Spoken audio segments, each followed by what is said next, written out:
Hey there. So, I was out today driving around and went to the store and picked up a Vintner's Best 1 gallon winemaking kit. This comes with all the stuff you need, minus the grape juice. So, out of the box, I've got glass carboy, jug, and then equipment-wise, I've got like some hose. I have got the hydrometer flask. This is the hydrometer. This is what tells you your specific gravity of your wine and therefore your alcoholic content if you use the right formula. You got a bubbler, an airlock, and a thermometer. Very helpful to know your temperature. A cork for the top of the jug here. And I'm guessing, and I'm not sure, this may be for this. I have to read the instructions on that. I've got a wine thief, which is very helpful for transferring wine from the jug, the bucket that the camera is sitting on. It's a 1.5, 2 gallon bucket. Just a white bucket, food grade plastic. But that's where it starts out, and then from there it gets transferred into this so it can finish clearing out and finish fermenting. But this transfers that from the bucket to here. And then from there it will transfer into the bottles simply by just going down in there and you give it a couple of pumps like that and then let gravity do its thing. And then in the process of letting gravity do its thing, you've also got a wand to fill the bottles with. And you're wondering why these are wet. I don't know if you can see it or not, but I've sanitized everything already. Took it out of the jug, or out of the box, sanitized everything, which is very, very important. You don't want bugs getting into your wine. You can make vinegar. And nobody wants to drink vinegar or drink bad wine. So anyway, and then the hose, the hose connects to this and your wine thief. Racking cane, I guess, is their thing for it. And then you got this goofy little spoon. I know it's for stirring things up, but then it looks like an egg spoon, if you had one. And then it's twisted here, I assume, just to give it rigidity. And then why is there a fork on the end? What is going to be in my wine that I need a fork for? This is for pulling pickles out of the bottom of the jar, or olives, or some. That's a good idea. I've got some olives in there. I'm going to be using that on some olives. So then there's chemicals.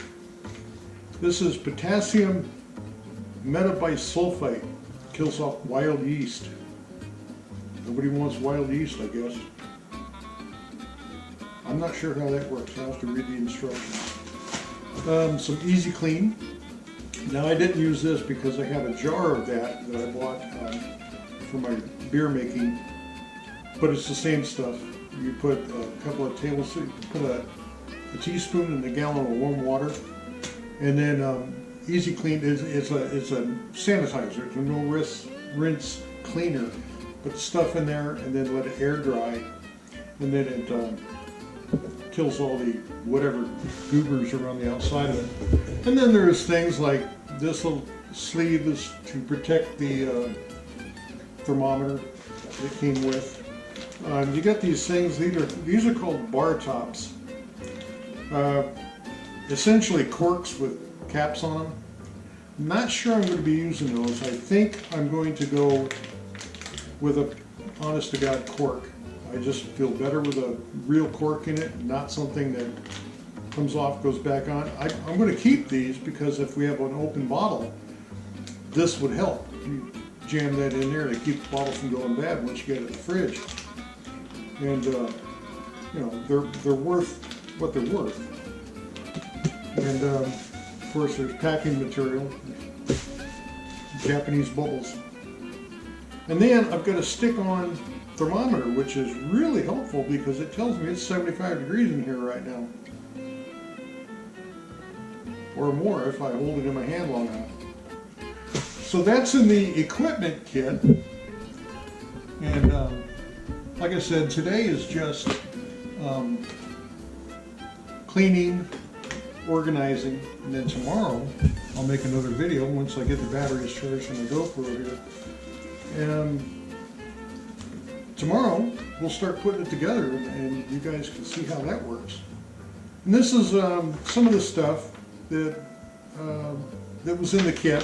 It just tells you the stuff, tells you what it does. This is called,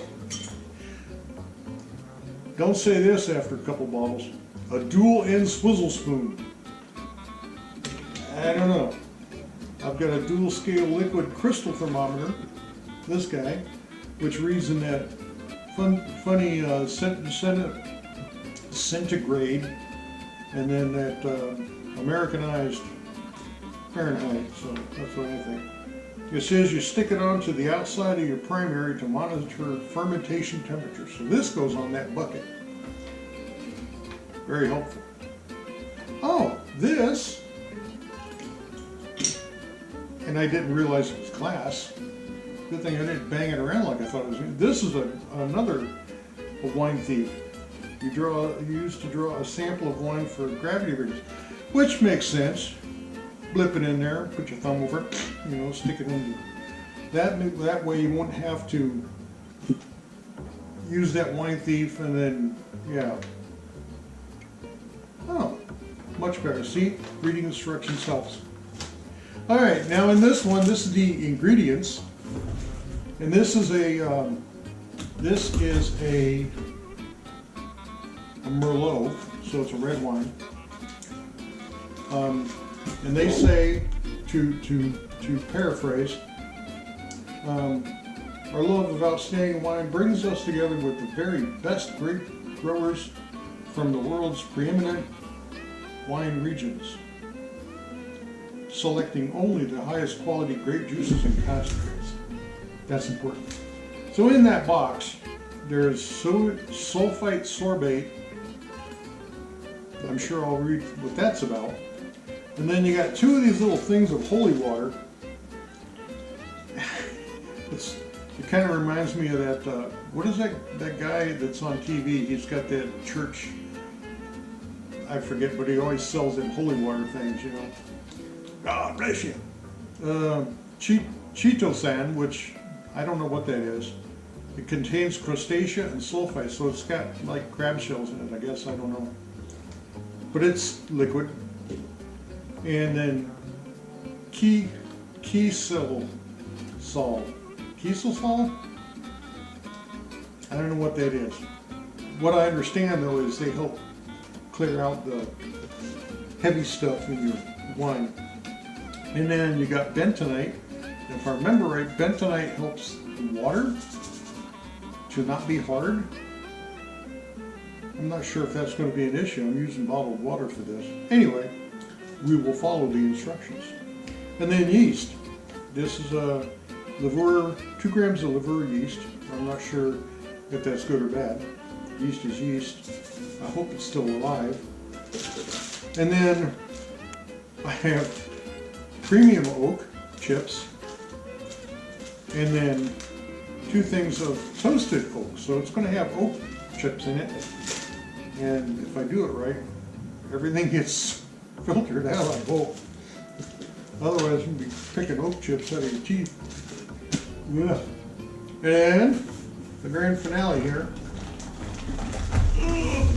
We have a black market heart, or a kidney. Now, it's actually a big old thing of grape juice concentrate.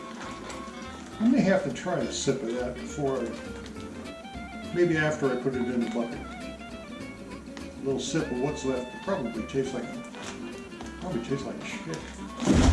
Anyway, that'll be tomorrow. Anyway, so all of this stuff, I've got the bucket, all the stuff that goes with the ingredients and everything else.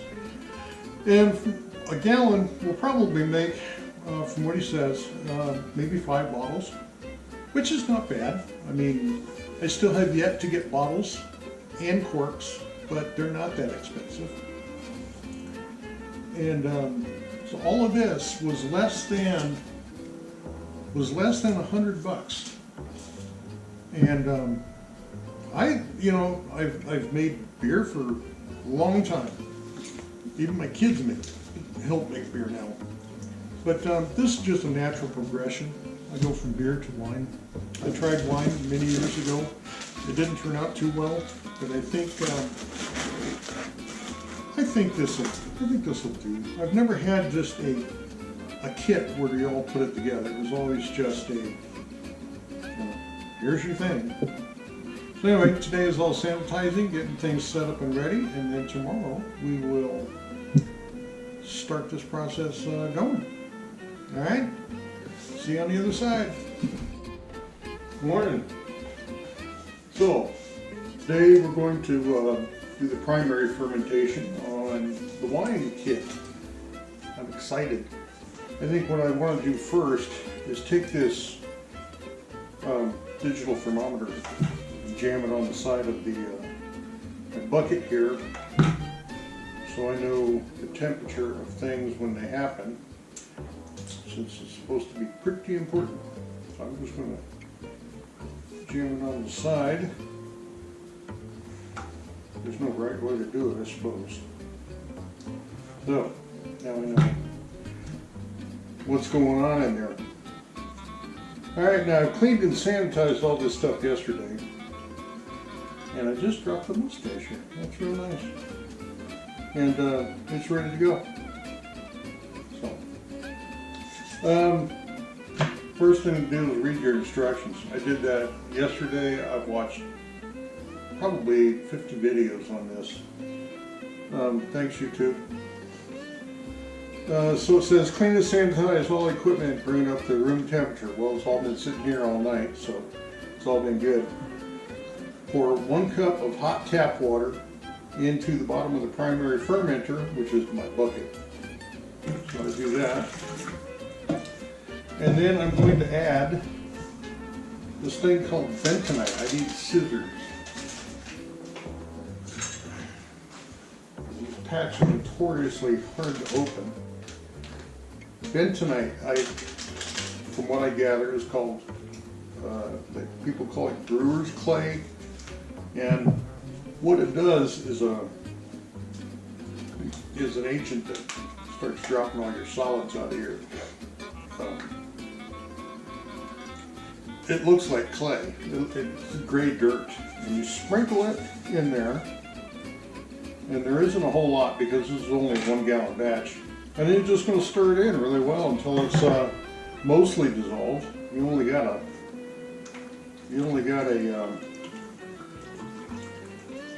gallon of water. One thing I did notice though, now, and I understand, here's your steel spoon. Steel and plastic, not a good mix. If you're going to use a plastic bucket, get a plastic spoon. You don't want to scratch your bucket because it harbors all kinds of nasty stuff in there. So you get that in there mixed up as best as you can. Being as it's basically dirt, you're going to have clumps. That's why you put the water in there first. And you get this stirred up, so you're making kind of a slurry. And there's going to be enough liquid in here that you don't have to worry about it too much.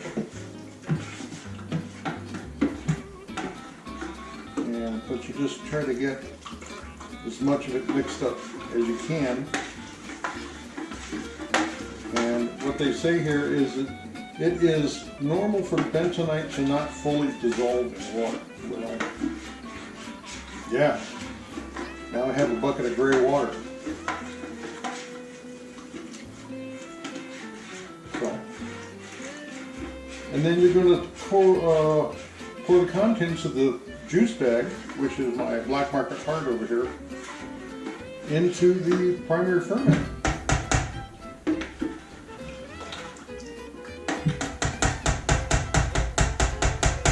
And put that down here. Hey, And then, now they say fill it to a gallon. What does it say? It says you're going to pour this in here. Black market heart. And this is probably a pain in the butt to get off. I have to get a butter knife.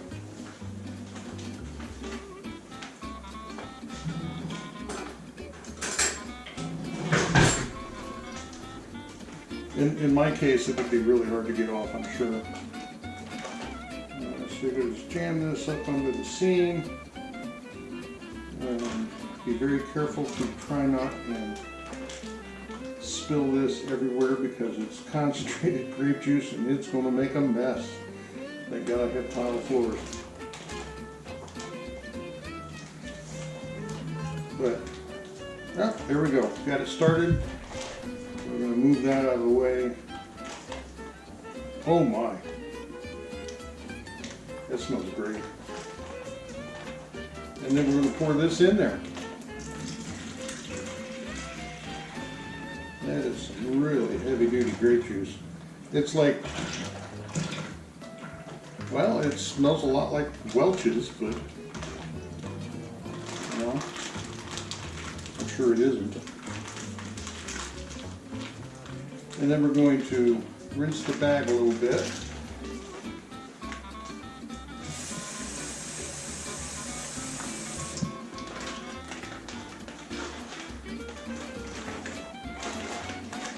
Because I don't want to lose any of that stuff. That's potential wine. That'd be a glass right there. Put that in there. Get that all drained out of the bag. Oh, it's like sticking your nose in a thing of Welch's grape jelly. Oh my goodness. And then I'm going to put the cap back on it just so it doesn't leak all over the place. Well, no I'm not. I'm going to put it back in the box. So if it does leak, it'll be in the box. Alright, now that looks really, really cool. Very purple. And then it says the primary fermenter up to 1 gallon, the 128 ounce mark, which I don't have a 128 ounce mark on this bucket. There is nothing on the outside of this bucket that tells me what it is. So I have to figure that out. So after careful consideration and a little bit of measuring, I put a mark, my 1 gallon mark. And so what it says now is I'm going to put some water in there up to that mark. And this is bottled water from the store, and now the dog owns the lid. It's just going to go check it out. We're going to do this carefully, Chuck, so you don't splash water all over the place.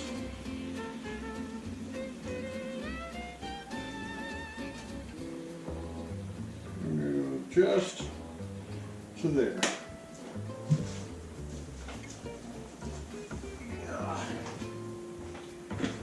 Alright.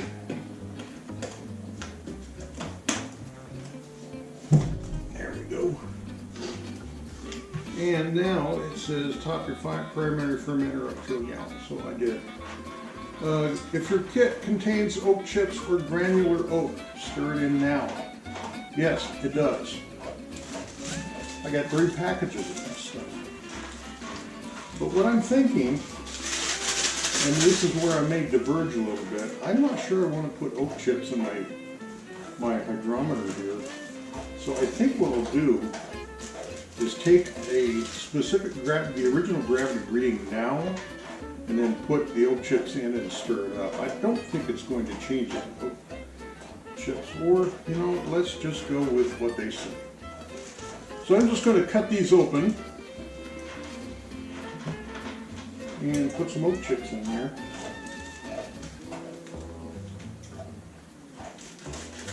I have one of toasted oak, and I'm sure it's probably sawdust. It is. Ooh, it smells like toasted oak. And sprinkle that in. And this one, which is more toasted oat. And that really makes a dark mass on top of this, but that's alright, I'm going to stir it in there. Throw that in there.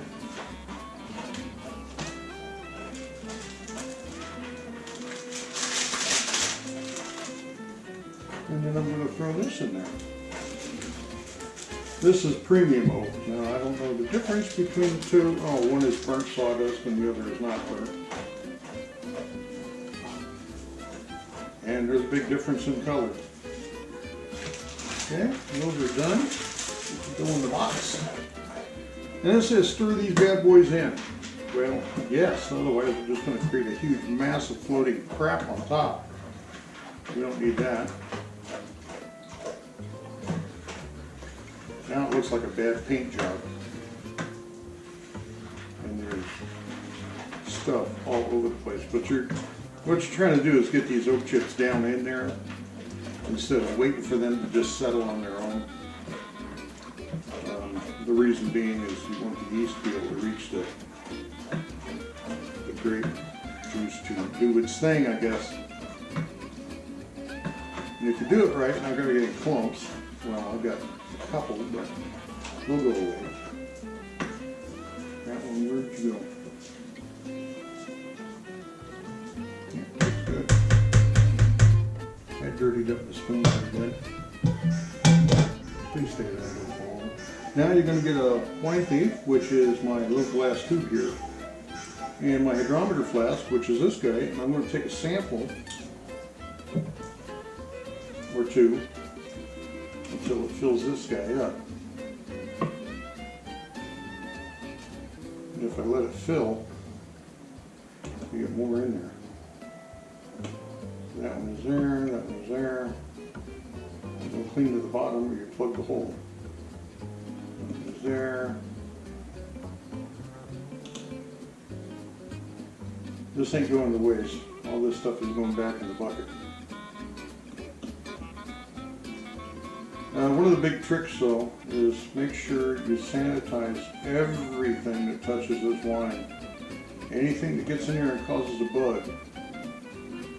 Wine sits there long enough where it can create some really heavy duty microorganisms. Alright, we're going to stop there and put my hydrometer in there so I don't overfill it. That's going to, it has to float, but I don't want it to go shooting out the top. So we'll put a little bit more in there. Yep, until she floats. Once it floats, you're good to go. Take that. Put that in there with that spoon. And this should give you your starting gravity. And this is reading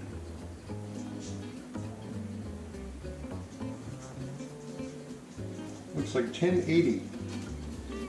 And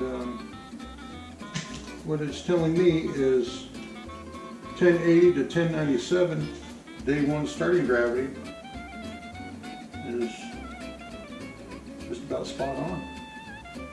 So I've done something right so far. This is all going back in. And then all this is getting washed up afterwards. I heard from a reliable source that if you don't clean up your mess when you're done, you're going to regret it.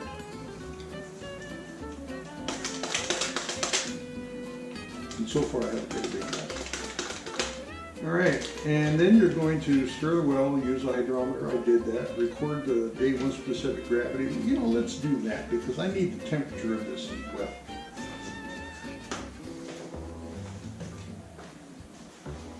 Now, since I found a working pen, there's very few around this house for some reason.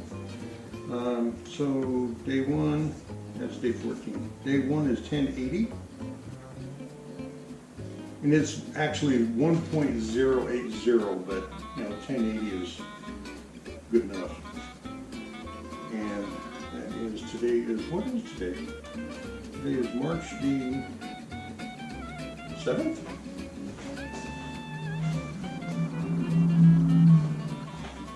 Today is March the 7th. Okay. And 1080, 3.1, starting gravity.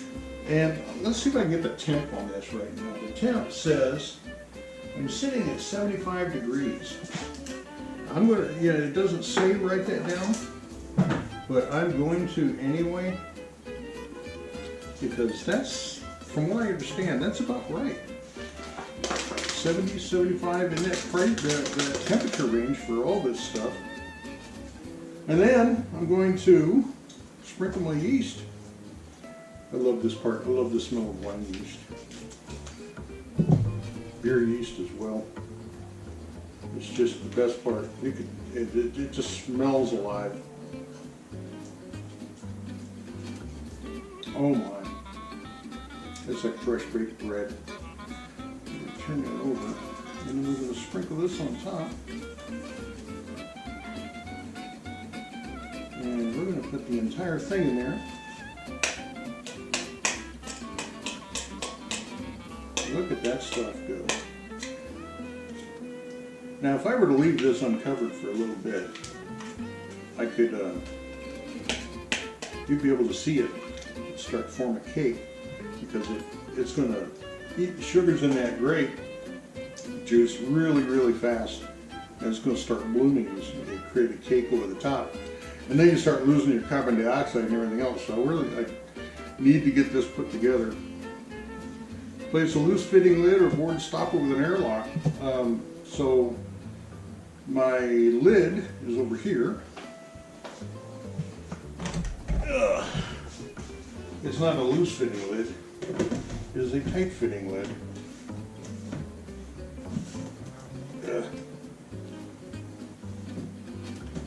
And of course, it fits snugly. Well, it's supposed to fit snugly.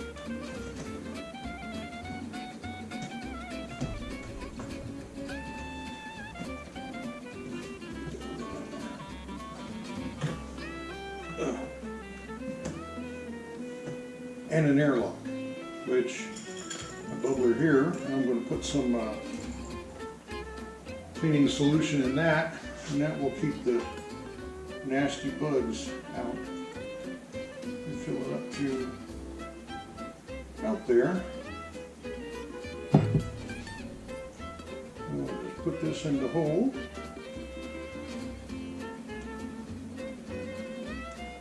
It's got to be fairly tight because you don't want it to pop out. Yeah, I said out. You put that on there. And then in 7 days,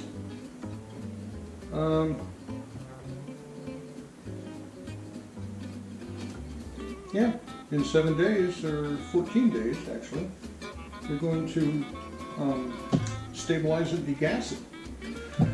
So that's it for today. That's about all there is to it. This is going to go in my closet where it stays nice and warm in there. And we'll get back to you when we have more. And if I get a chance, what I'm going to do is I'll get a video of it bubbling. I always like that. If it starts within 2 or 3 hours, then it's going to be good. But we'll see you on the next time, right? Okay, how you doing? Welcome back. Today is day 7, actually. Within 5 to 7 days, this gallon of wine juice, oak chips, yeast, and all that kind of stuff should result in wine. And if you take your hydrometer measurement, you should be about 996. Well, I did, and it's there. And I didn't put all the hydrometer back in there. It's very cloudy right now. I did take a little taste of it, and it tastes like wine. It's cloudy, but it tastes pretty good. So what we need to do now is we're going to rack from the bucket into my carboy. And just before all this happened, I went through and sanitized everything and tried to attach my racking cane. Hopefully it is in there. there's a trick to it. You got to heat this end up a little bit of the tube to soften it up so you can jam that racking cane in there. I'll probably wind up having to do it again because I don't really trust it the way it is. Now the cool thing about the racking cane is it's got this tip on the end. This can go to the bottom of your bucket here and your primary fermenter, and it keeps all the sediment, most of the sediment, out, provided you haven't shaken this bucket by trying to get the lid off. I didn't shake it, but it's more shook than it should have been. Anyway, so what we're going to do now is I'm going to put this on the ground so I can get the racking cane in there and do the siphon and everything else. And then I'll show you what it looks like after I get that done, because I got to bring it back up here and we got to add sulfite sorbate to it, and then we have to degas it, which means the carbonation that's in here is going to go from here into the jug, and while I do that, the carbon dioxide that's in there is going to start bubbling out. It keeps the oxygen from getting into your wine, your young wine, and turning it bad, or turning it funky. And the sulfites and stuff kind of help out with that too.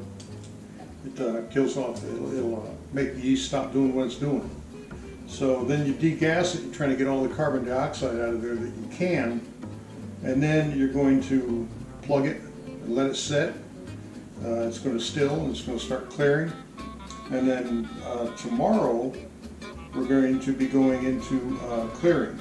We're going to be putting that holy water that I had in that last episode, and it's going to sit there for like 5 days. And then hopefully all that stuff is going to clear down to the bottom, which gives me time to go get bottles and corks. I don't have those yet. So, to begin with, we're going to pull the top off this. Now previously this is done like I said, and it actually looks good. You can see the leftover yeast and stuff that's on the lid or the inside of the bucket. And let me show you that. That's what it looks like on the inside. It's very dark red, and I think it's going to turn out pretty nice. And then we'll put this bucket down here on the ground under a towel, because I don't really want to make a mess on the tile floor that I have to clean up. Hopefully, I won't make a mess on the tile floor. So this goes down here, and then this hose goes as far into that bottle, that carboy, as you can get it. And you're trying to keep it from splashing. You don't want to splash your wine in there, otherwise you would just pour it in there, right? So we don't want to do that. This goes to there, this goes a couple of pumps. And then it started, and then it stopped. You get the gravity part going.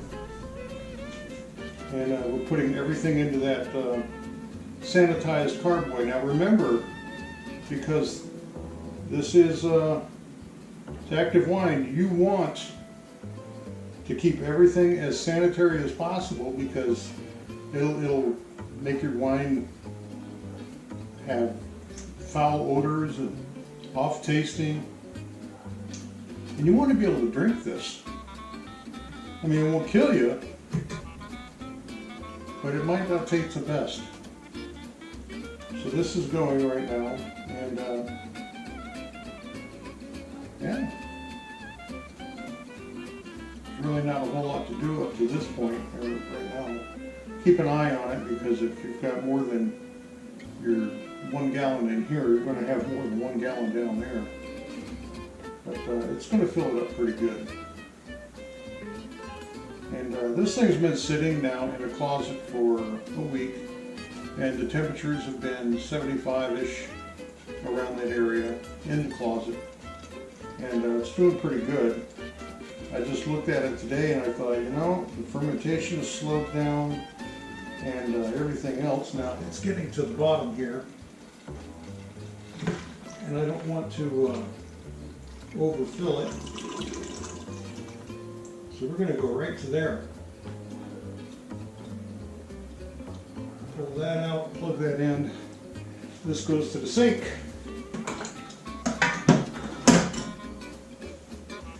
Okay, I'm going to move my bucket with crap in there. And you can look in here too, and I'll show you that that's the sediment at the bottom. The grapish looking stuff. There is a little bit of wine left in there. But hey, my carboy only holds a gallon, so it does what it does, right? And then this comes up, and that is my gallon of wine. Pretty nice. So now what we're going to do is get a funnel that I have to sanitize, and we're going to throw my sorbate in, or sodium sorbate in there. I'm not sure I actually need a funnel for this. It might be better without a funnel if I do this right. And once again, I need scissors. It says throw your sodium, put your sulfite sorbate directly into the jug of wine. Well, you got to open it first. And this is a powder that I think it's a little clumpy. I might have to use the funnel. Well, maybe not. This goes right in here. And this tells the yeast to stop working. Okay, now we got that in there, and then I've got a solid cork here that I'm going to sanitize real quick.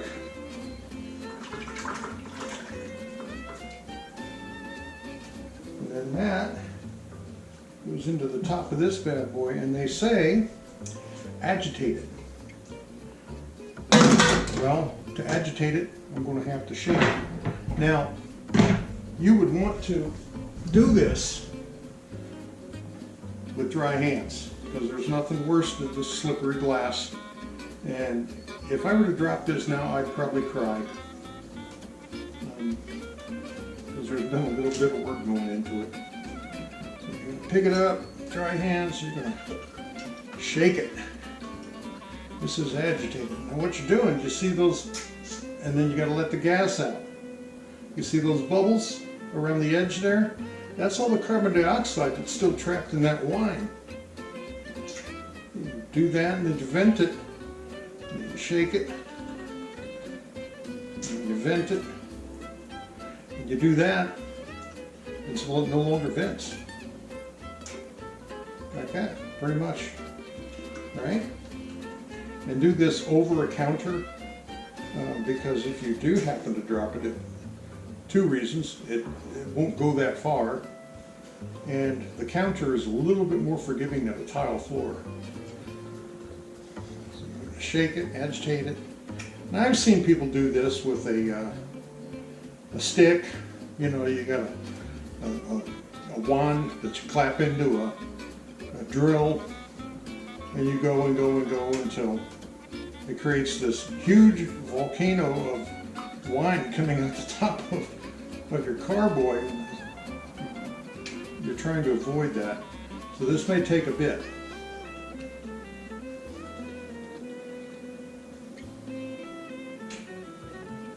Oh man, it smells good though.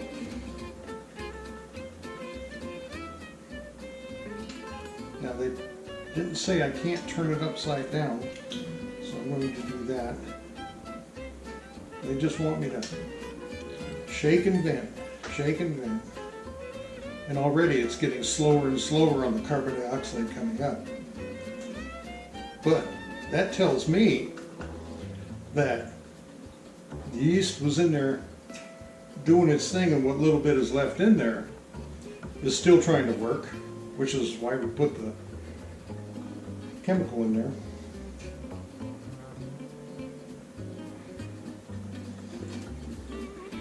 think I will make one of those sticks though that you can clap in a drill and just go to town with it. This is slowing down, so what I'm going to do is I'm going to wind over my hands. I'm going to shut the camera off. Well, maybe not. I'll just keep going. Give you some real-time footage here. Look at that. That stuff is coming right up the side. All those carbon dioxide bubbles coming right up the side of that. And that's exactly what you're after. Okay, so now I've got it down to where it's degassed, and I've got my airlock. I'm going to put it back into this bung here. I'm going to dump a little bit out.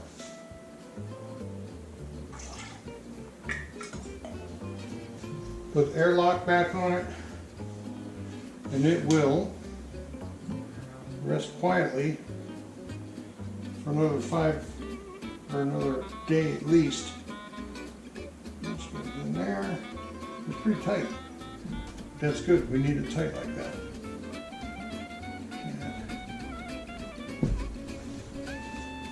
And then something always remember: pick up your cardboard with dry hands and dry your cardboard as much as you can, because wet glass is slippery, and not so much for a small 1 gallon, but if you have one of those big ones, big 6-gallon guys, and that thing hits the ground, you're going to get cut. There's flying glass shards off that. Alright, so this sits for tomorrow, and then tomorrow we'll put in the clearing agents, and it'll start dropping all the sediment down, and hopefully we wind up with a nice clear drinking wine. And like in 5 days I'll be bottling, so we'll show you what that looks like on the other side.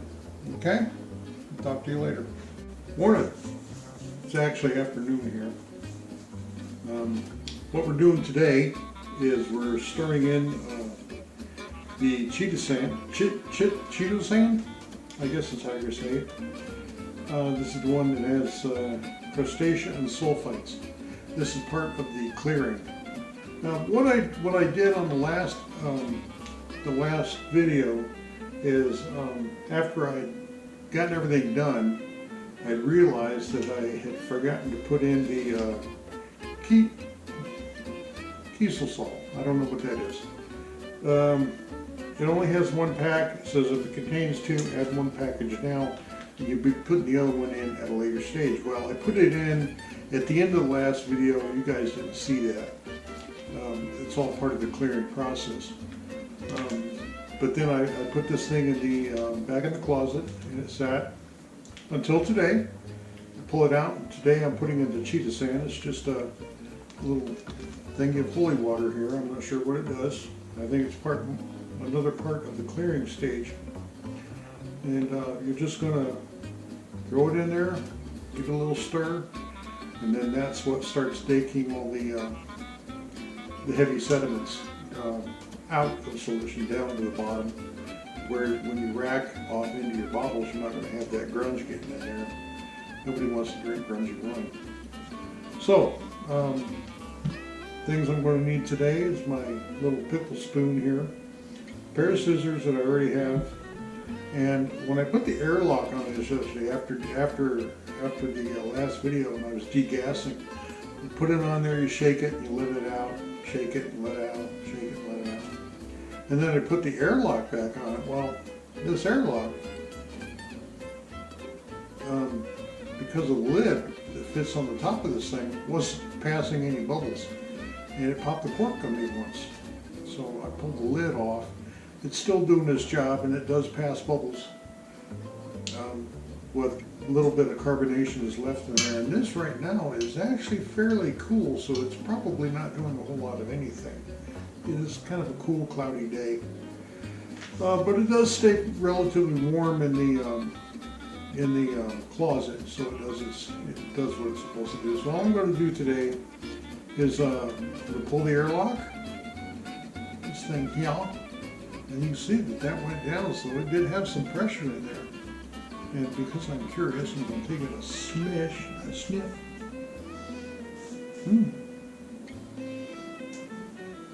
That smells pretty good. Smells like wine. And then let's take the corner of this off. And then carefully, as carefully as I can, fold this bag and put it in there. And it's just a liquid that grabs whatever solid particles are left and drags them to the bottom to where they die grungy, yeasty death, I guess. As long as it clears the wine up. It already tastes great. Alright.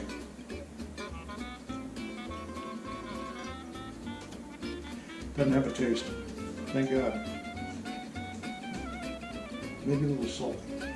And then my pickle fork, it comes in handy for this. Because I can't get the spoon part in there. Go in there and just, I'm going to give it a stir. Now what I said about plastic and metal does not hold true for glass and metal. Glass and metal is perfectly fine as long as you're careful. Plastic and metal, if you got a plastic spoon, use it. If you don't, you might want to get one. Give it a little stir, and I'm going to replace the airlock, and then it's going to go back in the closet for another, I don't know, like the time to make wine is 4 weeks. They want me total clearing days is 12. Oh, very good. This goes back on. And then back into the dungeon with it. And I've watched a lot of videos, and not a whole lot of people mention this cheetah sand, but they do mention a lot of clearing agents that they put in there. The one that I put at the Kisasol, they put that in there. It's just what the package came with. It's what the ingredients were. So if my next one has that, you just follow the instructions. So far, it's been very simple. And what they're looking for after this is after 5 days, it says give the jug a twist to allow any sediment stuck to the wall of the carboy to drop. So it's going to start getting the sediment stuck to the side and clearing out this purple wine here. And you just go in there and give it a like that, and all up, it should sink to the bottom. Now I've heard of racking. As all I did the other day was I basically racked out of the bucket into this. Well, if I were to rack out of this into the clean bucket and then clean the carboy here and then rack it back from the bucket into here, as long as I don't add air to it, add oxygen to it, it should be fine. This has better oxygen preventative qualities than the bucket does. It's easier to close, and it's, I don't know, you can see what it's doing. I think my next primary fermenter is going to be something clear, so I can see what it's doing. I'm not taking second chances or guessing at what it's doing. But in the time that it takes for this to clear out, I should have my bottles and corks.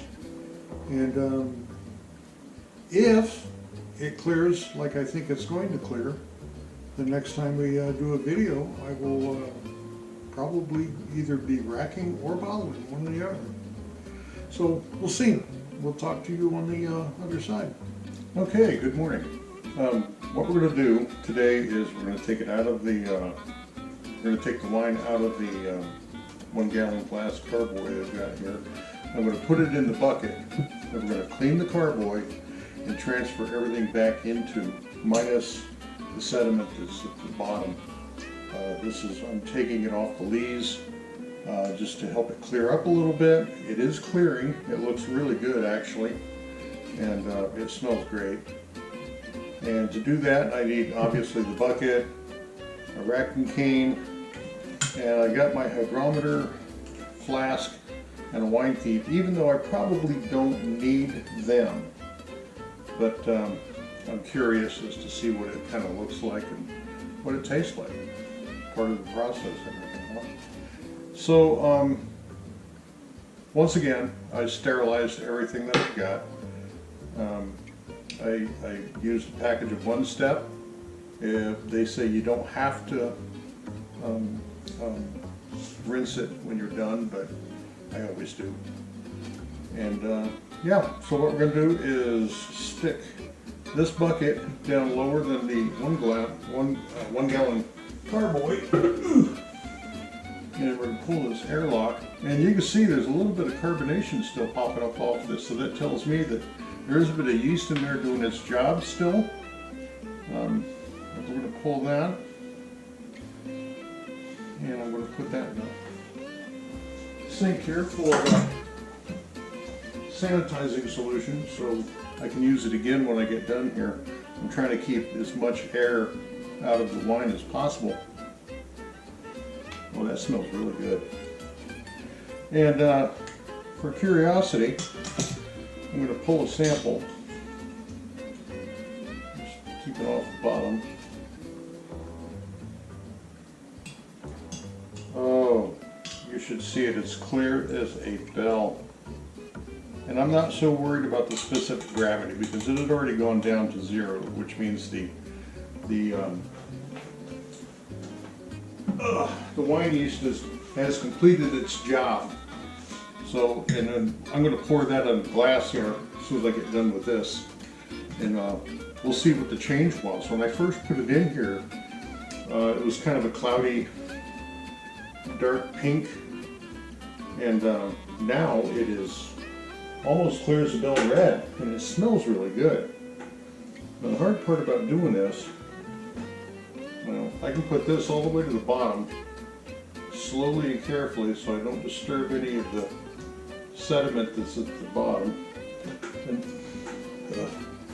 then getting this hose to stay in the bucket. The hard part is getting the hose to stay in the bucket. Hopefully it will.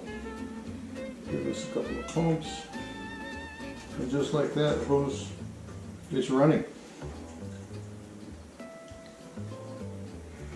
I love this racking cane. I wish I'd have gotten one sooner when I was doing beer, because it really does help.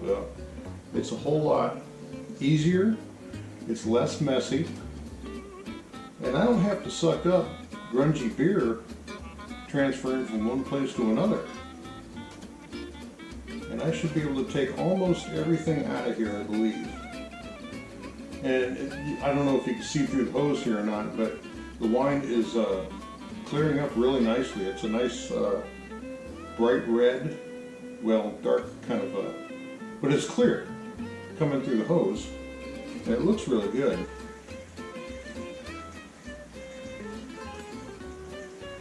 And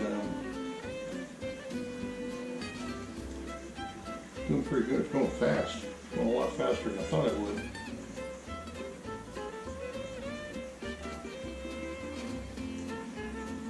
So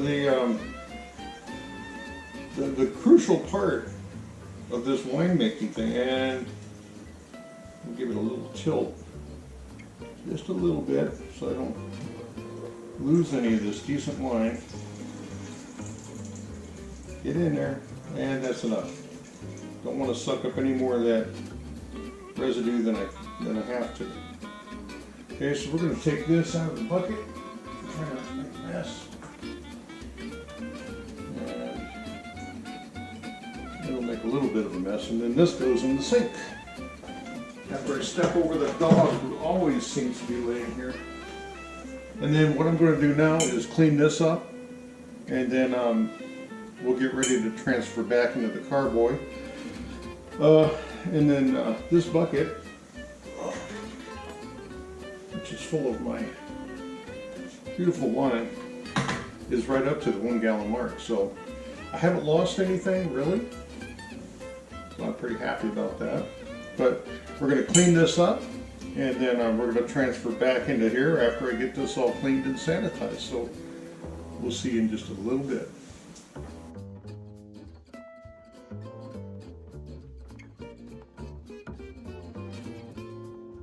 Okay, we're back, and what I pulled out off the bottom of the carboy here was this, and you can see how dark red it is. I mean, good Lord, it looks like pig blood.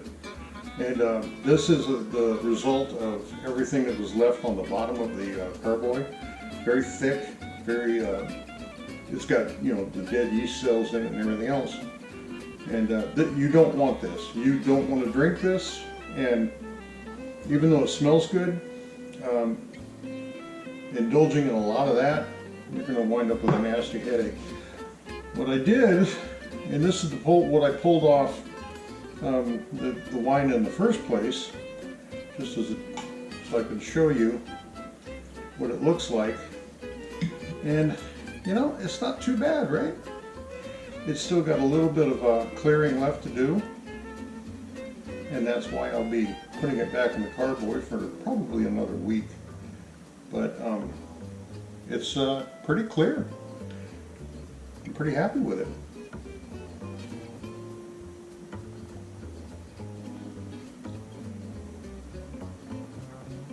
That tastes really good. I'm going to have the rest of this. And it's only 10:30 in the morning.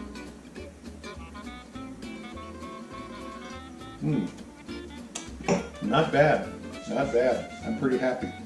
All right, so then we're going to transfer this back into the glass carboy. And I don't remember if you remember about glass and water. Now this one has a little finger hole in it, so it's easier to carry around. But if you don't have a finger hole, remember, they get slick. This is not the time you want to be dropping your carboy. It's kind of a needed thing right now. So this is going to go down to the floor, and I'm going to put it on a paper, this towel, so I can keep it from walking around on the tile. So this goes down here. That, my little siphon that I have re-sanitized, goes into here, and this can go all the way to the bottom because there's really not a whole lot of sediment left. And I'm going to take everything I can out here. Now I could, if I had a funnel, just pour this back into the carboy, but you know, I have a tendency to make a mess when I do stuff like that, so we're just going to do it like this. It's much easier and I don't have to pick things up.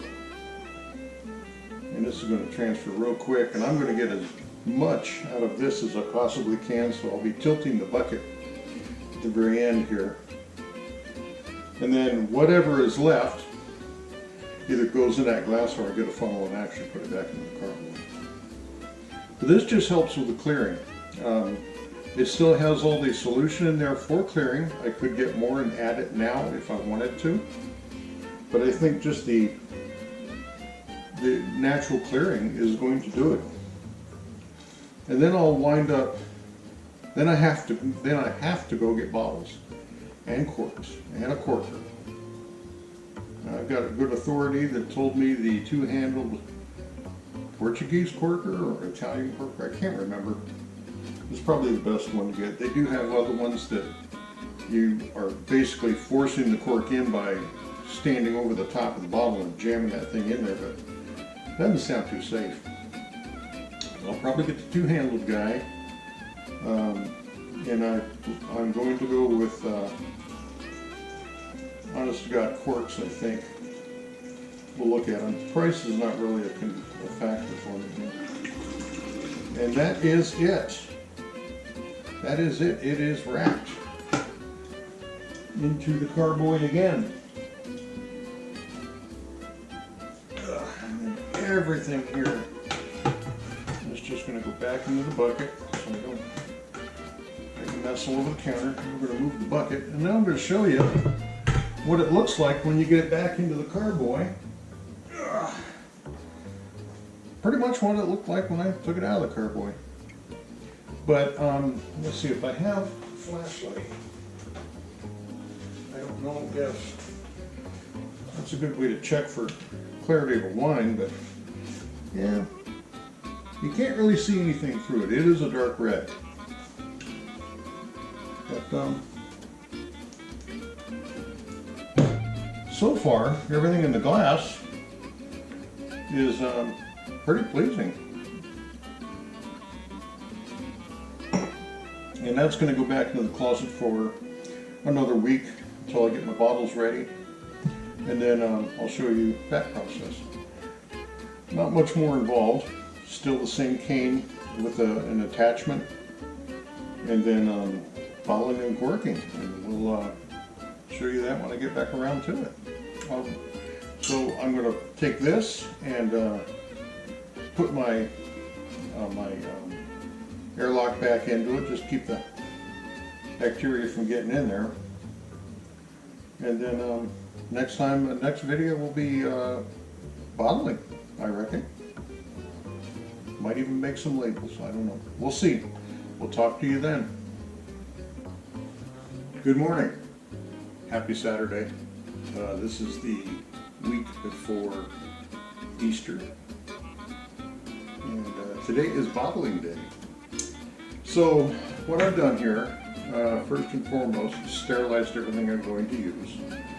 I've got this carboy is full of some really nice wine, and I've sterilized the bottles. I've got more than just these three.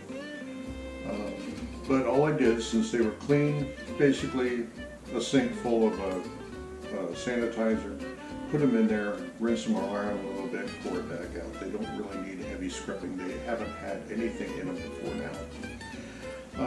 I also got a corker. This is the two-handled variety, and it is made by, get this, I own a Ferrari. I think that was pretty cool. We also have my bottling wand, which is the racking cane with a bottling attachment on the bottom. It's got that little valve that helps the flow of wine go and stop. It has been sanitized as well. And put that together. And what I've done here on the end, I don't know if you can see it or not, but where the cane or the wand attaches to the bottling tubing, I've heated up the end of this with some really hot water. Put that racking, the bottling wand in there, and then let it cool off, and it grips and it will do the job. So it will fall off and be stuck in the bottle somewhere, hopefully, right? In this pan right here that you can't see, I've got the corks, and they're sitting in a little bit of water right now. Absorbing a little bit of water, so they're easier to put in. And then I've got my the wine, the carboy, is sitting at a little slant. All I've got is a paper plate under that, and that's just because when I put my the bottling cane or the racking cane and stuff in there, everything's going to go kind of at an angle, and I'm going to secure it with the end of a clothespin just so it doesn't bounce around in there. I want to get as much of this wine into these bottles as I possibly can. I've got 6. I probably will use 4 or 5. I'm not sure. We'll see. These are 750 milliliter bottles. Like I said, they've already been cleaned and they're ready to go. So this next part, I'm going to probably start and stop. Well, let's go ahead and get the cane in there. So I'm going to pull this off.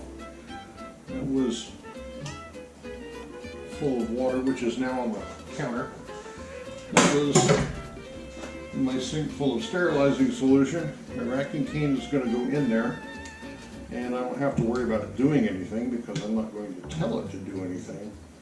This is going to go directly to the bottom, and then I'm going to put this clothespin, just kind of wedge it, keep it from moving around too much. And now what I said before and what I've been saying all along is keep everything sanitary. This is not the time to infect your wine. this is the time to get it in a bottle, and you want to be able to enjoy it. So from now, what I'm going to do is I'm going to shut this off, get things set up, and I'll show you how this bottling thing works, okay?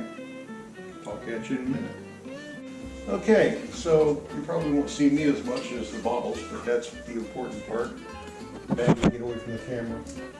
What I've got is, I've got 5 bottles sitting down here, and like I said, they're cleaned and sanitized.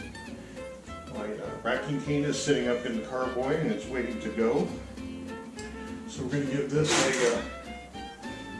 a little pump and start the flow going.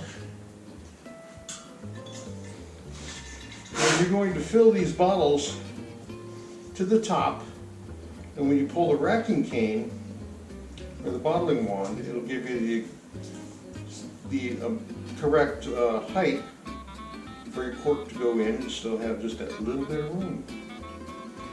I'm going to pull this one out here just a sec.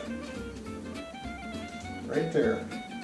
Now it's really important to do this in a kind of a well-lit area so you can see what's going on.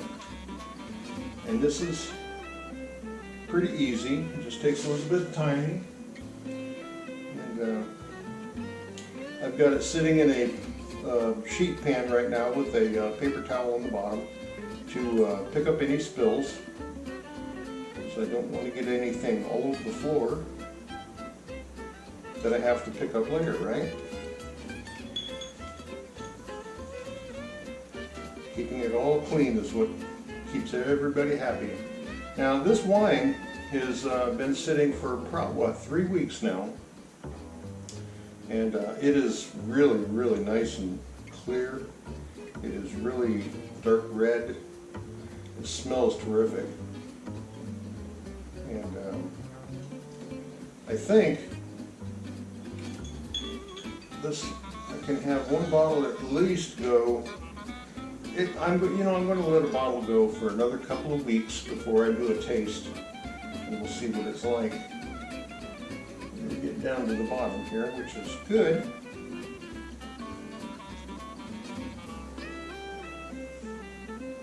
Hopefully I have enough for at least 5, right?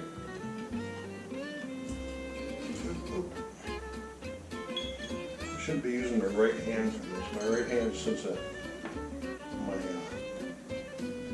medical incident has been flaky. Oh, see, it's getting down there. Oh. Okay, so this one I'm going to have to use just the interior part of the racking cane, because it's only half filled, this bottle, and I want to see if I can at least get all that wine in the bottle. So I'm going to disassemble the racking cane. We'll go from there, and I'll be right back. Okay, so what I wound up with was 4 3/4, 7/8, whatever. That'll be the first one that I test or taste when it sits for a little bit. And these other 4 guys here, we're going to put some corks in them. I'll show you how that works. Okay, so 4 plus a little bit in a bottle, which is not bad. I'm pretty happy with that. And it looks like the bottles are filled to the correct height. So let's get a cork in there now. This press here is adjustable on top, and I believe that it's in the right spot right now to put the cork down in there. If not, I can always adjust it a little bit with that screw on top.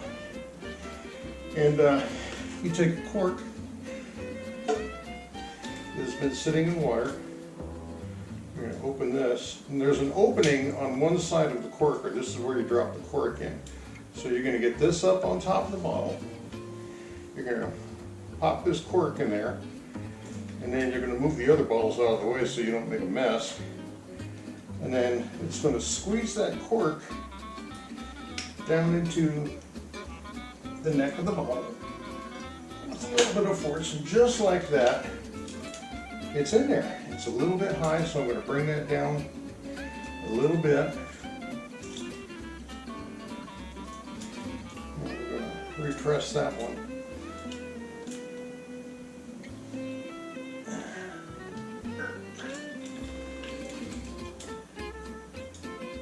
have to do that on the next one, right? On there, like that, repress it a little more. Okay, well, that was not going to go any farther than it did. So, what we're going to do is move on to the next bottle. And I believe we'll do the same thing. Drop the cork in there, get this on the bottle, and then shove this entire thing in there. And still, it doesn't go quite as far as I want, so we're going to move that a little bit more.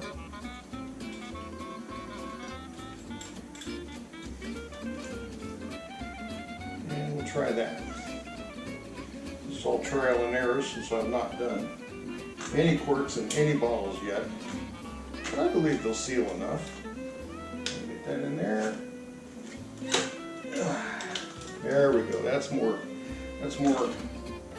like it. That's 4 out of 5.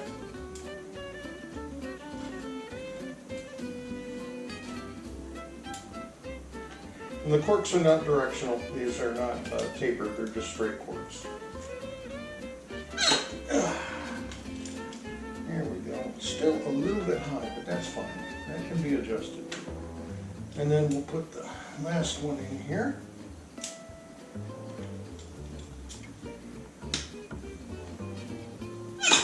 Just like that. Baby's in there. Pretty nice. I really enjoy it. So, put these back up on the counter.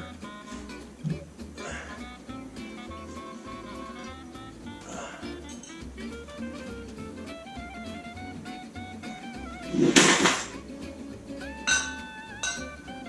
we are. And if we move you back up to where you should be.